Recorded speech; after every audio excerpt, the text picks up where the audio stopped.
لاکھوں کروڑوں درود و سلام حضرت محمد مصطفیٰ صلی اللہ علیہ وسلم پر۔ عزیزان محترم، درود شریف آپ اپنی مرضی سے نہیں پڑھ سکتے، آپ باقی عبادات اپنی مرضی سے کر سکتے ہیں، لیکن درود پاک آپ اپنی مرضی سے نہیں پڑھ سکتے جب توفیق نہیں کہ ان اللہ، پہلے اللہ پھر اس کے فرشتے پھر اللہ جس کو توفیق دے، پھر جس کو اللہ توفیق دے، ان اللہ پہلے اللہ پھر اس کے فرشتے پھر اللہ جس کو توفیق دے۔ اور اگر کوئی شخص درود مبارکہ پڑھ رہا ہے تو اس کو سجدے سے اٹھنا ہی نہیں چاہیے کہ اللہ نے میرے اوپر اتنا بڑا احسان کیا، اللہ میرے اوپر اتنا بڑا مہربان ہے کہ پہلے اللہ پڑھتا ہے پھر اس کے فرشتے، اللہ مجھے کہتا ہے کہ پڑھو۔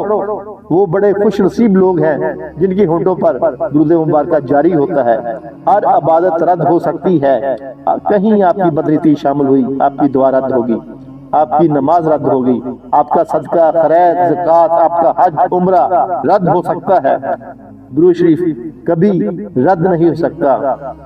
وہ تو میرے اللہ نے آپ کے دل میں ڈالا ہے۔ یا حی یا